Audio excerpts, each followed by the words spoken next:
우리 아까 우리 사역자님 기도하셨는데 기도 내용에 제가 감동을 받고 제가 설교를 들은 기분이었습니다. 우리가 좋은 자식들한테 효도를 늘 응원하고 효도를 했으면 좋겠다고 생각을 하고 있으면서도 우리가 좋은 부모가 되어야 된다는 생각을 하고 있지 않지 않습니까? 좋은 부모가 되어야 좋은 자녀가 되는 건데 말이죠. 예전에 저희 부모님들은 좋은 부모였다는 생각을 하게 됩니다. 그 중에 한금찬 시인이 쓰셨던 그 시를 읽어보면 우리 어머니들의 삶이 그대로 녹아내리는 그런 시입니다. 제가 오늘 어머니 주일이어서 한금찬이 글찬이었던 한금찬 시인이 썼던 시를 한번 읽어 낭독해 드리도록 하겠습니다. 제목 어머니는 항상 고향 하늘 아래 사십니다. 어머니 손에는 언제나 고향의 흙냄새가 풍겨나고 있습니다. 어머니는 젊어서부터 늙을 때까지 일만 하셨습니다. 모를 심으시고 고추밭을 메시고 감자를 캐셨습니다. 남루한 옷을 입으시고 가난을 견디시며 우리를 가르치셨습니다. 어머니, 저녁이라고 먹는 콩죽 한 그릇 그것마저도 배고프겠다고 다 우리에게 남겨주시던 어머니, 그때 저는 왜 그렇게도 철이 없었는지 어머니 굶으시는 것도 까맣게 모르고 있었습니다. 진달래꽃이 피는 봄 제가 늦게 돌아오면 돌아오는 밤이면 동구방 그 트나무 밑에서 별을 이고서서 제 발소리를 저만치 들려오며 금찬아 하고 부르시던 어머니, 지금도 그 음성 그대로 내 귀에 남아 있습니다. 쇠고기국에 이 밥 좀 먹어봤으면 이것이 어머니의 마지막 소원이었지만 그러나 저는 어머니의 그 마지막 소원을 들려드리지 못한 불자식입니다. 어머니, 이러면서 한금찬 시인이 썼던 시가 늘 우리의 마음을 뭉클하게 만듭니다. 우리 어머니들은 정말로 훌륭하셨던 분이었던 것 같아요. 우리는 지금 그러지 못한 것 같은 생각이 들면서 효도를 말한다는 게 부끄러울 따름입니다. 또 하나 이야기를 드리자면 영국 북부의 시골 마을에 해가 저물어갈 무렵에 눈보라가 세차게 몰아치는데 어린아이를 등에 업고 그 들판에 넓은 들판에서 길을 잃고 어디로 가야 될지를 몰랐던 밤에 해가 저물고 그 뒷날 되었을 때 그 여인은 보이지 않았습니다. 그런데 그 이튿날 아침에 들녘에 나간 농부에게서 그 여인의 시체를 발견하게 됩니다.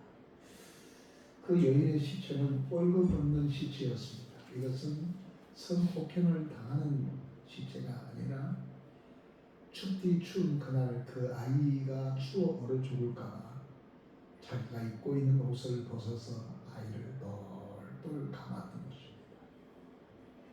여인은 이미 얼어서 시체가 되었지만 엄마가 품고 있는 그 모자기 속에 그 아이가 살아 있었습니다. 엄마는 그 아이를 살리려고 자기가 입고 있는 옷을 벗어서 얼마나 추웠겠습니까? 그런데 그 아이에게 입혔습니다. 그리고 그걸 똘똘 감겼습니다. 그래서 아이는 살았습니다. 그 아이를 그 농부가 데려다가 키웠습니다. 그러면서 그 농부는 그 아이에게 말합니다. 우리 엄마가 이 좋은 겨울날 이 길을 잃어버리고 헤매다가 돌아가시면서 너에게 이렇게 너를 살리려고 온 옷을 벗고 너를 살리려고 너를 품고 있다가 얼어 죽었다. 그러면서 그 아이에게 어머니의 그 순부함을 가르쳐 주었습니다. 이 어린아이는 그 어머니의 숭고함을 잃지 않도록 하기 위해서 그 열심히 살았습니다. 성실하게 살았습니다. 남의 아버지 밑에서 열심히 살았습니다. 이 사람이 잘 살아 성향에서 세계 제1차 전쟁의 승리로 이끌었던 영국의 수상이 되었다고 하는 것입니다. 훌륭한 사람이 된 거 그냥 된 거 아니죠. 황금찬 시인, 우리나라의 유명한 시인인데 그 사람 속에는 어머니가 늘 살아가 있었습니다. 이 시가 그를 위대한 사람으로 만들었습니다. 영국의 1차 전쟁을 승리를 이끌었던 이 수상, 자기를 키워줬던 그 농부가 너희 어머니의 숭고함을 이야기해 줄 때 그것에 어긋나지 않게 하기 위해서 성실하게 살았던 사람이 세계 제1차 전쟁을 승리를 이끌었던 영국의 수상이 되었다는 말입니다. 부모의 영향력이죠. 그냥 우리는 부모가 우리를 낳아서 길렀다는 생각만 하게 됩니다.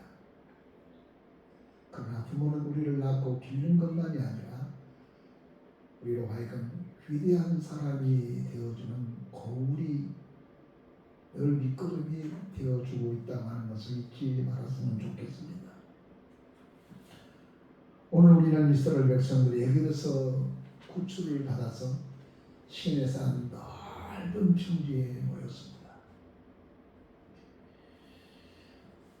출애굽기 20장에 보면은 이스라엘 백성들이 그 광야에 모였을 적에 하나님이 이스라엘 백성들에게 나타나서 말합니다. 지금까지는 너희가 애굽 사람, 애굽에 살 때는 애굽 식민 백성으로 살았을 때는 애굽의 법을 따라 살게 되었지만 이제는 너희는 애굽에서 나온 사람이기 때문에 이제는 애굽의 법을 지킬 필요가 없이 내가 너에게 새로운 법을 주겠다고 해서 주었던 법이 십계명입니다. 여러분 기억하셔야 돼요. 교회가 뭐냐? 교회는 에클레시아. 그 말은 마치 애굽에 있었던 이스라엘 백성들이 애굽에서 나와 거룩한 민족을 이루었다라고 하는 거예요. 그래서 구약의 광야 시대를 우리는 신학적으로 광야 교회다 이렇게 말하거든요. 에클레시아는 세상에서 밖으로 불러낸 거룩한 모임이다 이런 뜻이에요.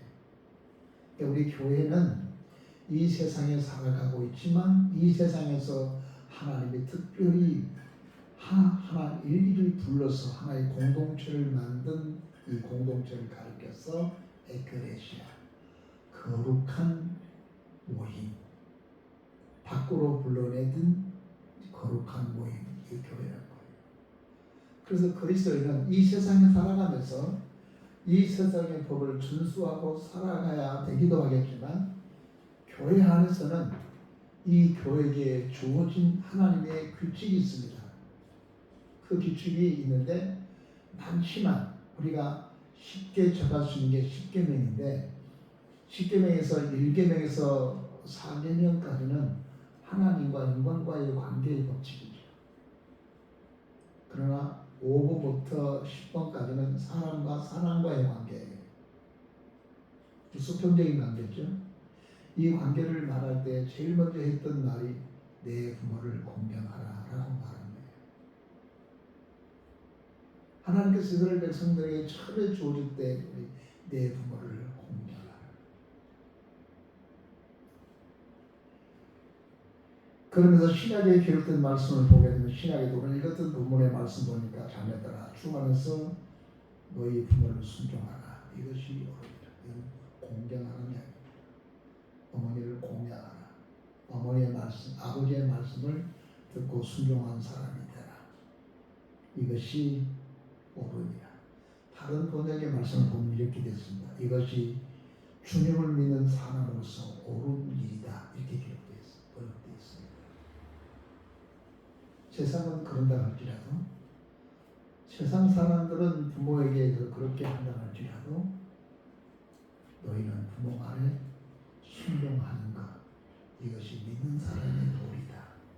이것이 옳은 길이라고 가르치셨다면 우리가 예수 믿으면서 예수님에 대한 열심도 중요하지만 그러나 부모님에 대한 우리의 순종하는 이 삶, 이것을 우리가 놓치지 말아야 될 일이 되겠습니다.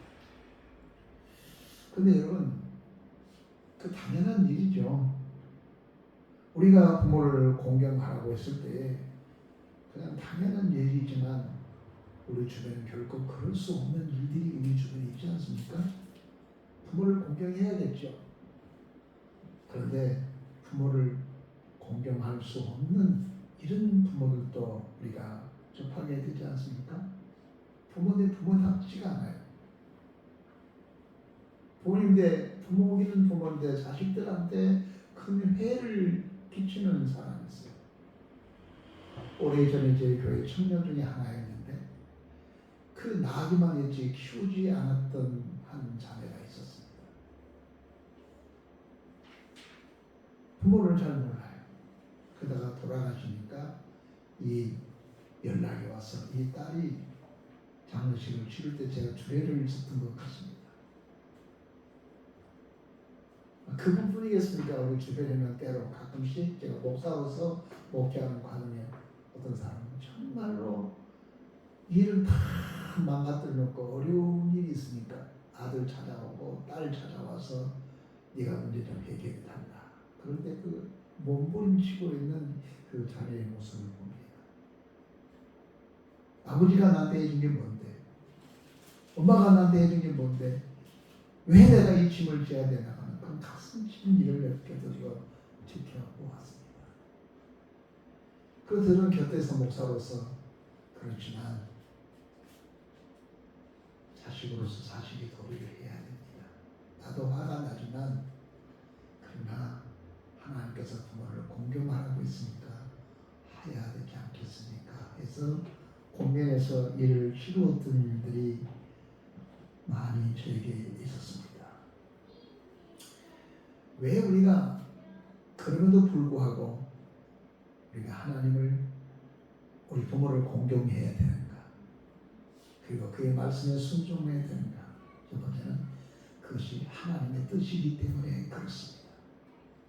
하여간에 부모가 나에게 무엇을 해줬느냐 안 해줬느냐 이것은 두 번째, 세 번째 문제고 첫째는 너희 부모를 공경해야 되는 것이 옳은 것이라고 가르쳐 줬기 때문에 그렇게 하는 거예요. 그 이유는 없습니다. 우리가 오늘 교동을 읽었을 때도 우리가 자문 기자를 계속 읽어봐서 알겠지만은 내 부모를 노력게 하지 말아라. 내 부모 말을 잘 들어라. 그렇게 하신 거예요. 하나님의 명령인 것이죠. 하나님의 명령인 거예요. 도대체 하나님은 이렇게 아버지 같지도 못하고 엄마 같지도 않는 이런 사람인데 왜 하나님은 이런 부모에게, 이런 엄마에게, 이런 아버지에게 그 아버지를 공경하고 그 아버지의 말씀을 순종하고 그 말씀을 받들어 살아야 하느냐는 것입니다. 부모라도 부모답지 못하면 내면에 버려라. 부모가 부모답지 못할 때 그를 버려라. 이랬으면 좋을 텐데 그렇지 않다는 것입니다. 왜 그랬을까요? 첫 번째는 하나님은 부모를 통해서 우리들에게 복을 주시려는 의도가 있었습니다. 오늘 본문의 말씀을 보면은 그리하면 네가 장수하고 땅에서 잘 되리라. 자문기자를 보면, 자문서를 보면 이런 부분들이 많이 있습니다. 내 부모를 공경해라. 그러면 하늘의 상급이 큽니다.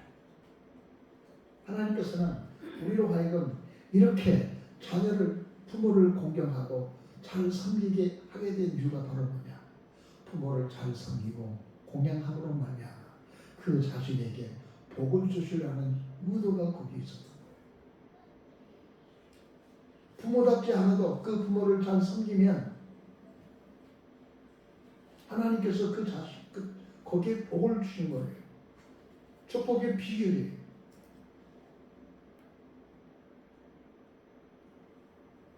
제가 예전에 어느 분에게 아주 오래전 한 30년 가깝게 된 일입니다.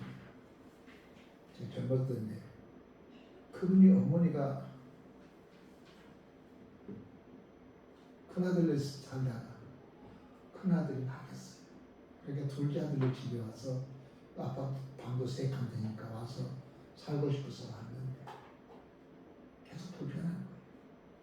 그래서 그렇습니다. 집사님, 근데 어머니를 잘 모시면 하나님이 복을 주실 것입니다.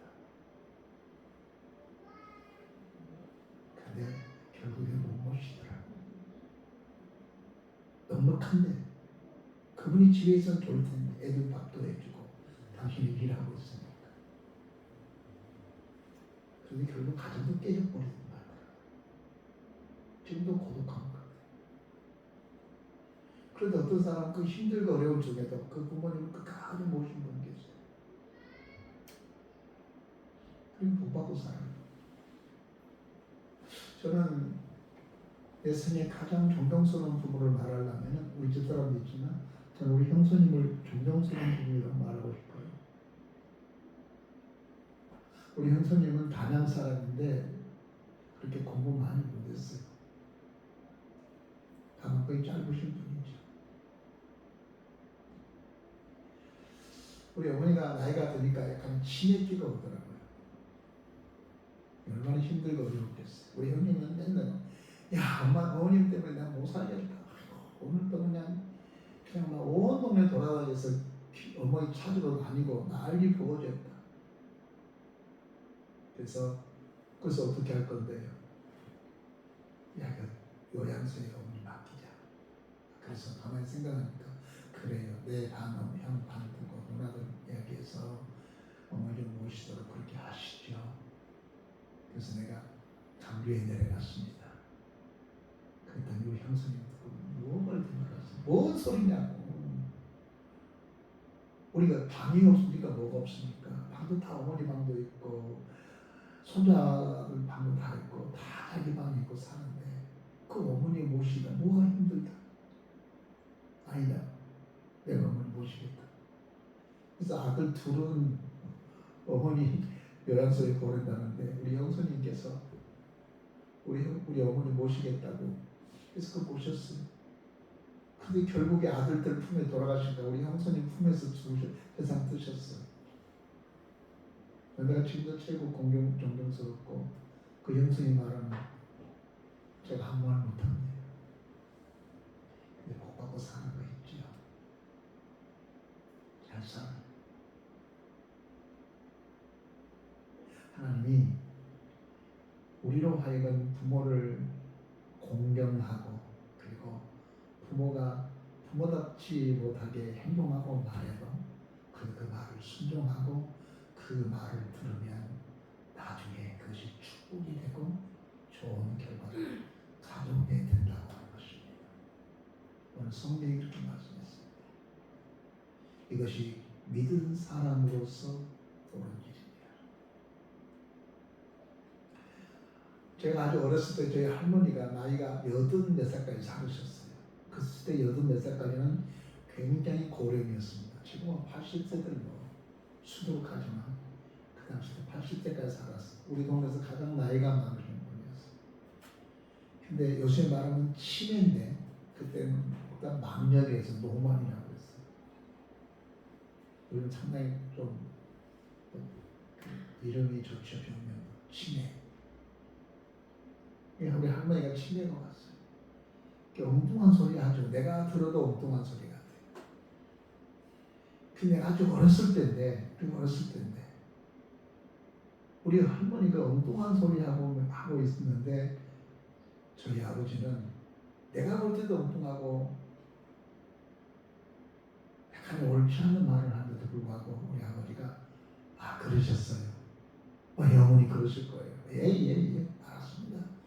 내가 돌아오면서 사올게요. 그런 이야기를 제가 어렸을 때 들었어요. 아주 어린 나이인데 지금도 기억에 남아있어요. 그래서 우리 어머니가 돌아가시기 얼마 전에 약간 치매기가 있을 때에 내가 그 어머니를 이해할 수 있었고 받아들일 수 있었고 그 아무렇지 않게 수용할 수 있었어요. 자녀들이 다 그런 어머니나 아버지한테 대해서 효도했던 것 같아요. 물론 완전한 효도는 아니지만 하나님은 우리로 하여금 부모를 잘 섬기고 잘 공양함으로 말미암아 우리로 하여금 복을 받게 하려는 하나님의 의도가 거기에 있는 겁니다. 귀찮게 하려고 하는 거 아니에요. 너네 어머니, 너네 아버지 살기 힘들고 어려우니까 네가 좀 도와줘야 되지 않겠느냐? 네가 받은 게 많으니까 이런 의도보다는 그 부모를 잘 섬김으로 말미암아 너에게 복을 주려고 하는 하나님의 깊은 뜻이 있습니다. 오늘 성경에도 그렇죠. 네가 장수할 거다. 바로 복 보면 네가 잘 될 것이다. 내 부모를 내가 잘 섬기고 내가 공양하는데 하나님이 복을 주신다는 겁니다. 하나님 얼마나 좋으신 분이에요. 여러분 그래도 하나실래요? 오늘 일부 예배 때 그 이야기를 했는데 아이고 어머니가 아무도 없는데요. 두 분 다.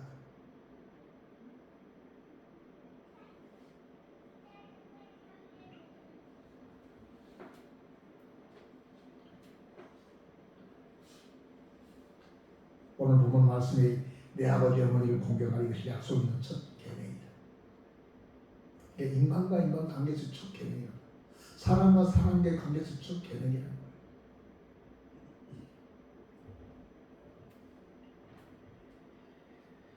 하나님은 우리가 이 법을 잘 준수하고 잘 지키면 말미암아 우리가 이 땅에서 건강하게 오래 살기를 바란 것이고 그런 말미암아 우리로 하여금 복된 삶을 살게 하게 하고 싶은 것이 우리 아버지 하나님의 뜻이에요.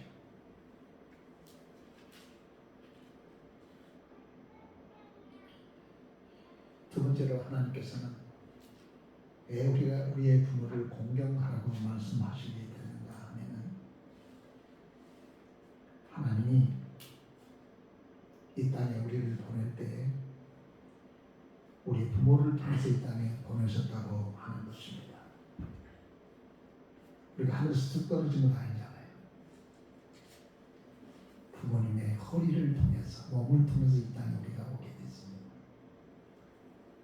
예수님도 하늘에서 비행기 타고 오는 거 아니고 구름 타고 오시는 것이 아니라 어머니 마리아의 몸을 빌어서 그를 통하여 이 땅에 예수님도 오셨다고 하는 거예요.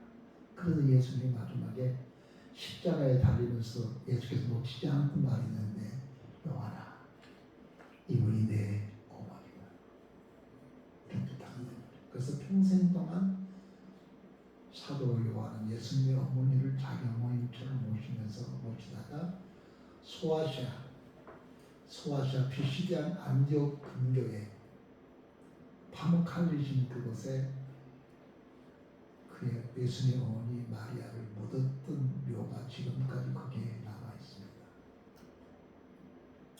마지막 자기가 돌아가시면서 어머니를 부탁합니다. 그래서 예수님은 동생들한테 어머니를 부탁하지 아니하고 요한한테 부탁했습니다. 그 요한이 평생 동안 그걸 모셨죠. 성경은 우리가 부모님의 허리에서 나왔다고 했습니다. 우리가 부모님을 통해서 이 땅에 오신 것입니다. 하나님은 우리를 이 땅에 오시게 할 때에 부모를 통해서 이 땅에 오시게 했다는 것입니다. 그만큼 부모는 우리에게 소중하고 귀하신 존재지요. 우리 형님이 계신데 우리 집사님인데 늘 이게 명절이 되면은 아버님 산소에 가가지고 꼭 소주 한 병 따가지고 가고 담배 하나 가서 태워다 주고 와요. 집사님인데 당신도 소주 안 먹고 담배 안 피워요. 그러면서도 거기에 가가지고 꼭 산소에 가가지고 같이 가면 소주 한 병 가가지고 소주 한 번 한잔 덜어서 놓고 담배 한 번 반 플러스 이렇게 놓고 그래요. 아 형 집사님이 돼가지고 이게 뭐야 그러면은 평소에 우리 아버님이 술을 좋아하고 담배를 많이 피웠으니까 원래 우리 아버지도 예수 믿고 돌아가셨지만 그래서 저는 그걸 봤습니다. 아 우리 어머니 우리 형이 우리 아버지가 좋아했던 것을 평온에 돌리는구나 이렇게 생각을 해봤습니다. 그 내가 그렇습니다. 아버지가 우리에게 해준 게 뭐가 있다고 그래 그랬더니 그 형님 나한테 그러더라. 야 우리로 하여금 이 땅에 있게 했잖아. 우리가 아버지가 없이 어떻게 태어나냐. 나보다 집사님인데 목사보다 더 좋은 생각을 가지고 있어서 맞아 형 그래.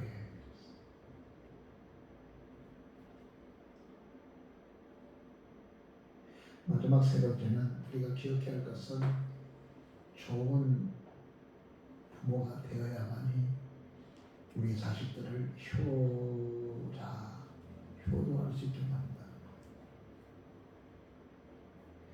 우리는 우리 자식들이 우리에게 효도하기를 굉장히 바라고 원하면서도 효도하는 자녀가 되도록 우리가 양육하지 못하고 있으니 우리가 가슴 아픈 이야기입니다. 제가 한 책을 봤습니다. 책 가운데 이런 이야기가 들어 있습니다. 두 형제가 있었는데 큰 형은 언제든지 밖에 나가서 돌아오게 되면 맛있는 음식을 가지고 와서 어머니에게 먼저 드리고 아버지한테 먼저 드리면서 어머니 먼저 드세요 라고 한 다음에 거기에 남은 것은 자기 자식들한테 주었다는 얘기입니다. 그리고 둘째가 있었는데 둘째는 밖에 나가서 맛있는 거 사오게 되면 자기 새끼 먹이기 혈안이 되었고 잘 먹였어요. 그러다 앞으로 잘해 잊지 마 그러고 키웠다는 거예요. 그리고 세월이 지나서 이 사람들이 아버지가 됐어요. 아이들이 장성했습니다. 그런데 큰 형님네 아들네들은 꼭 밖에 나가서 맛있는 거 사오면 꼭 아버지를 먼저 갖다 주고 그다음에 자기 자식들 주더라고요. 근데 우리 새끼들은 내가 이렇게 귀하고 이렇게 소중한 게 안 먹고 안 입고 얘들한테 이렇게 잘하고 쪽쪽 빨고 얘들 좋은 것은 다 줬는데 얘네들은 자기한테 안 하고 지 새끼들한테만 늘 챙겨주고 해주다는 겁니다. 그래서 너무나 화가 나가지고 자기 지인한테 물었습니다. 아니 우리 형님은 애들을 키우고 이렇게 키우고 근데도 그 애들은 왜 그렇게 형님한테 잘하는지 모르겠다고.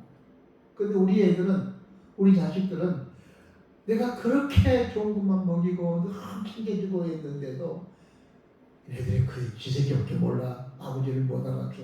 왜 그런 거냐 했더니 그 지인이 껄껄 웃으면서 당신이 그렇게 살았구만. 보고 배운 게 뭐냐?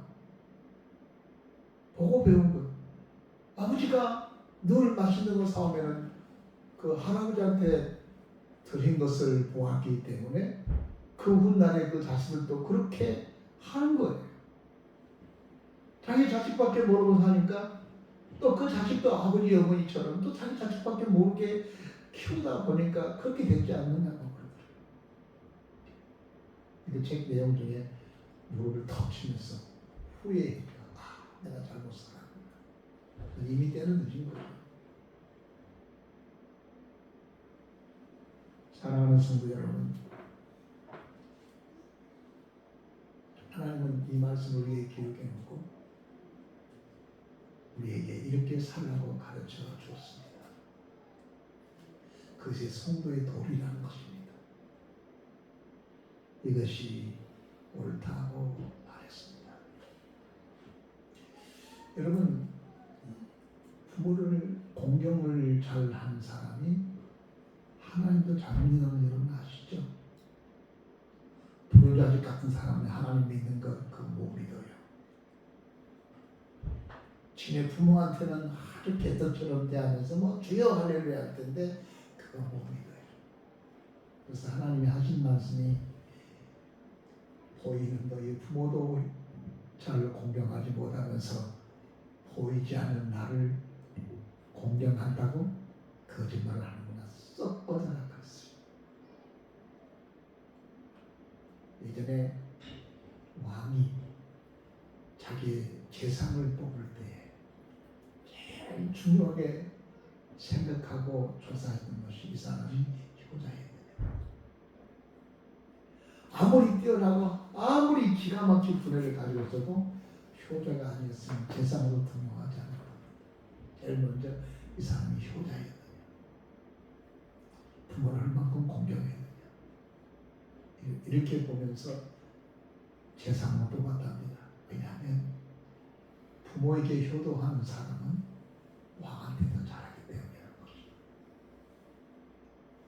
지금은 그렇지 않죠. 능력이 스펙이 어떠냐고 좀 옛날에 그랬다.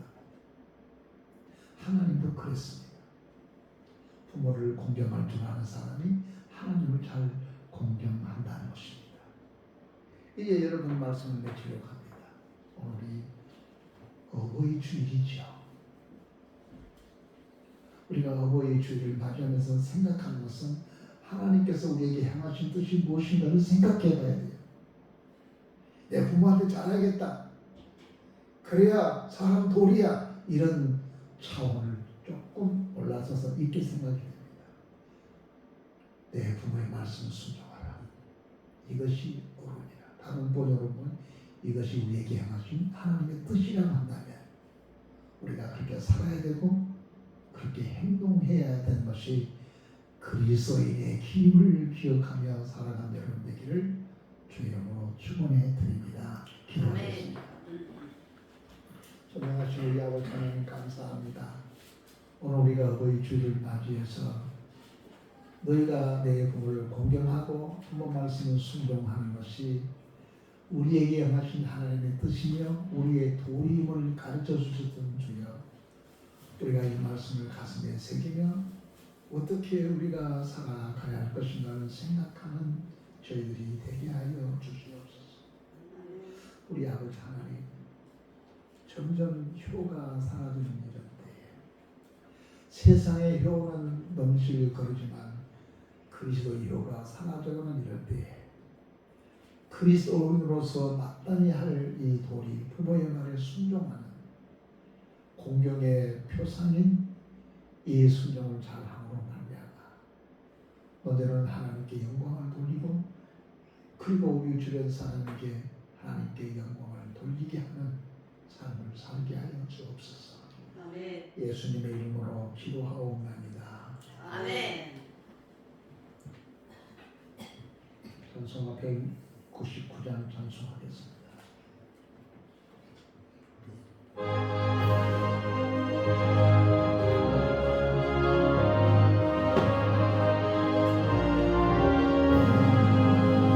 나의 사랑하는 제 이롭게 여겼으나 너와 위에 앉아서 죄 있게 듣던 말 그 죄를 지금도 내가 잊지 않고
부모님이 읽어주신 성경을 귀담아 듣고 재밌기도 하고 눈물도 흘리고 감격했던 시간들이 있었던 우리들, 이제는 백발이 성성해진 이 나이에 우리 하나님 앞에 어버이 주일로 예배를 드리며 빈손으로 나오지 않고 귀한 예물을 하나님께 드렸습니다. 전능하신 우리 아버지 하나님, 이 예물의 축복에 주옵소서. 어떤 이는 열의 하나를 하나님께 드렸습니다. 그리고 성미도 하나님께 드렸습니다. 여호와의 집에 양식이 있게 하여 내 창고가 가득하게 하리라 하셨던 말씀대로 오늘 이 성미를 드린 성길에게 복을 주시고 꾸먹지 않고 꾸어주며 살아갈 수 있기를 원합니다. 감사 예물을 드렸습니다. 선교 예물을 드렸습니다. 1,000번 예물을 뜻을 정하여 하나님께 드렸습니다. 이 예물에 하나님 복을 내려주소서. 하나님 손 벌리지 않고 남에게 베푸며 삶을 살아갈 수 있도록 도와주시며 한 주간도 병원에 출입하는 일이 없도록 건강 지켜주시고 행복한 시간들, 기쁨의 날들이 되도록 역사하여 주시옵소서. 은혜로운 삶을 살게 하여 주옵소서. 아멘. 예수님의 이름으로 기도하옵나이다. 아멘.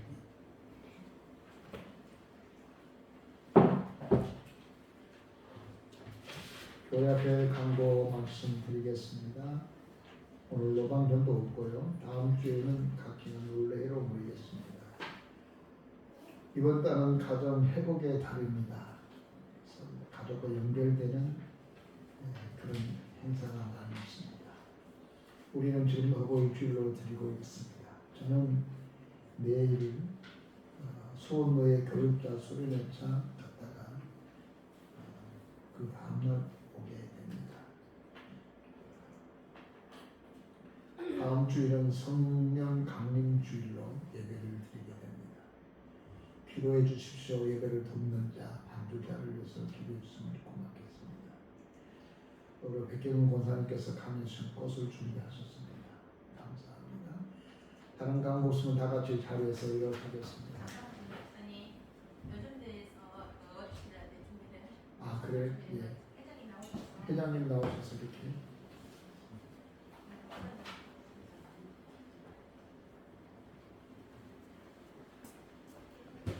저도 있어요? 네.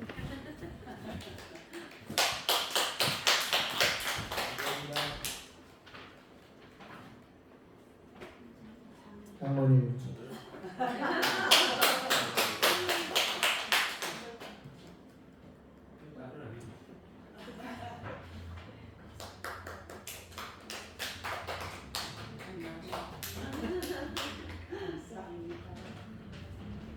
근데 김미자 집사님 꽃은 안 가신 것 같아?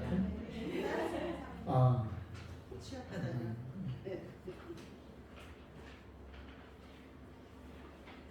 고맙습니다. 연도 회장님, 연도 회장님 고맙습니다. 감사합니다. 다른 강의 없으면 다 같이 자리에서 일어서겠습니다. 222장 감순과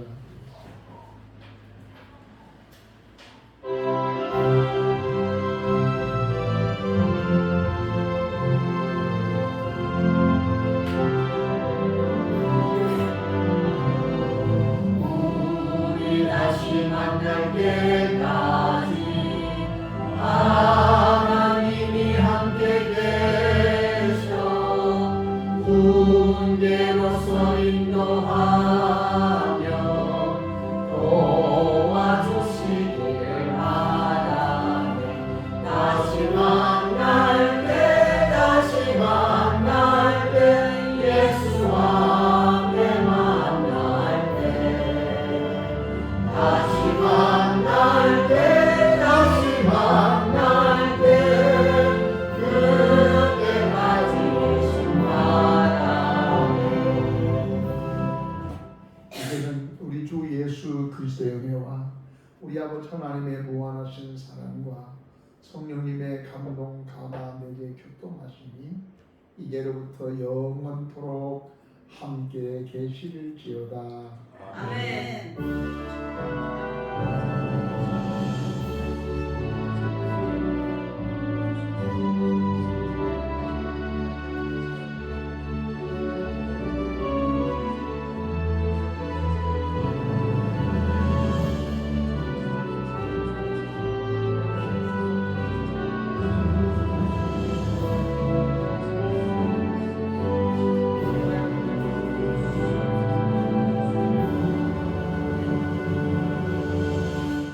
마쳤습니다. 하나님 영광을 돌리겠습니다. 아멘. 돌아갈 수 있습니다.